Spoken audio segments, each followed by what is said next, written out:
Bienvenidas y bienvenidos nuevamente a este curso de violencia política en contra de las mujeres por motivos de género.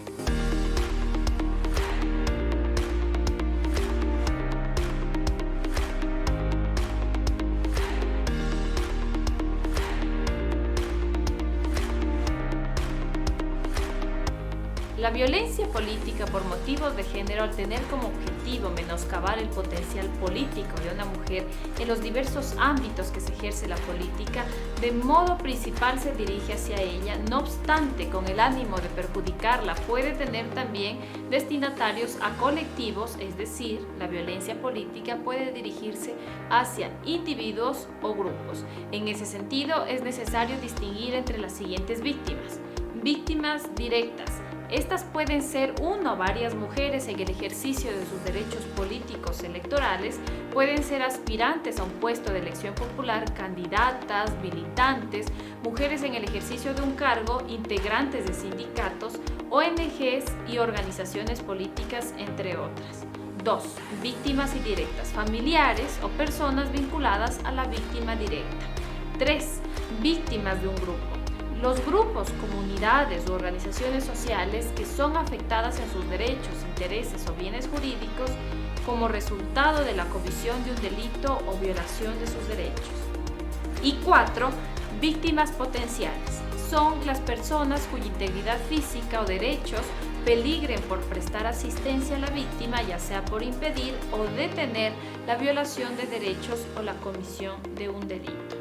Vamos a pasar de lo conceptual a realizar un análisis de lo establecido en la legislación ecuatoriana, en la que delimita los sujetos que pueden ser víctimas de violencia de género.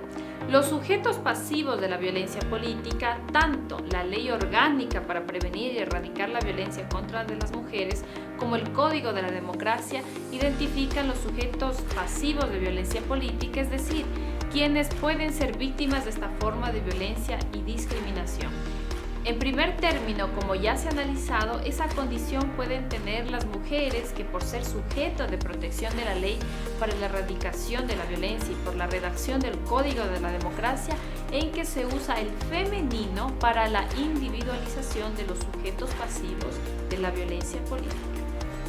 Así encontramos que pueden ser víctimas de violencia política, por ejemplo, las mujeres que actúan en el sistema político electoral, es decir, mujeres candidatas a cualquier dignidad de elección popular, mujeres electas, mujeres militantes de las organizaciones políticas, lideresas políticas, mujeres designadas o que ejerzan cargos públicos. En este grupo están, por ejemplo, como pueden ver a continuación, autoridades como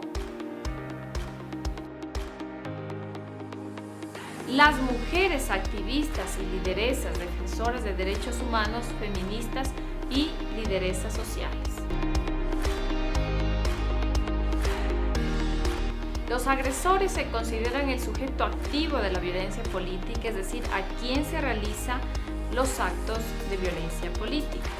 Según el Código de la Democracia, puede ser una persona o un grupo de personas que generalmente se desenvuelven o se desempeñan en los siguientes roles. Funcionarios estatales. Puede provenir la violencia política de quienes ejercen esta dignidad y forman parte del cuerpo colegiado, por ejemplo, un concejal o concejales respecto a una concejala, los legisladores en contra de una legisladora, pero no solo ellos, también pueden ser actores de violencia sus inferiores jerárquicos, como por ejemplo sus asesores, o puede ser cometida por quien tiene el cargo ejecutivo, como por ejemplo del alcalde sobre las concejalas o del prefecto sobre las mujeres del Consejo Provincial. Los superiores jerárquicos. Este caso puede ser aplicado para ministras que pueden ser objeto de violencia por parte del presidente de la República o para viceministras que pueden ser violentadas por sus ministros o las directoras, coordinadoras u mujeres que ocupen cargos intermedios. La violencia puede provenir de sus jerárquicos superiores. Colegas de trabajo. Los colegas de trabajo pueden actuar con violencia política contra sus compañeras en espacios de designación, de elección popular o en espacios que se ejerce liderazgo. Líderes de miembros o partidos políticos. Los actores pueden ser de violencia política de aquellos máximos líderes de los partidos o movimientos políticos, los directivos, inclusive los militantes, y puede ser ejercida por los miembros del mismo partido o de otro partido. Militantes y simpatizantes políticos. La militancia y quienes simpatizan con una organización política suelen actuar de manera violenta y descarnada contra las mujeres que, sin ser de su agrado, alcanzan espacios de poder interno. Precandidatas, precandidatos, candidatas o candidatos postulados por los partidos políticos o representantes de estos. En los contextos de campañas políticas, la violencia hacia las mujeres es ejercida como una forma de disminuirla en su potencialidad política electoral. Por lo tanto, los candidatos o candidatas enfilan en contra de quienes tienen altas preferencias electorales, utilizando generalmente su situación personal para denigrarlas públicamente. También puede ser a través de los medios de comunicación de sus líderes de opinión y demás comunicadores. Los medios reproducen el sistema patriarcal y suelen convertirse en agentes de violencia política. Puede ser también a través de integrantes de sindicatos, ONGs u organizaciones sociales. Los espacios de la sociedad civil, organizaciones sindicales, asociaciones, clubes u otros en los que existe representación, poder, no están exentos de violencia política. También puede ser a través de los familiares o el círculo más cercano de la víctima.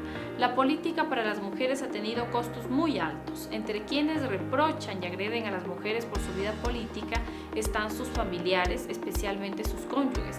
En varias entrevistas realizadas a cónyuges de las concejalas que expresaron ser víctimas de violencia, respondieron que entre las razones de violencia estaba que no permanecían en su casa y habían dejado de atender a sus maridos.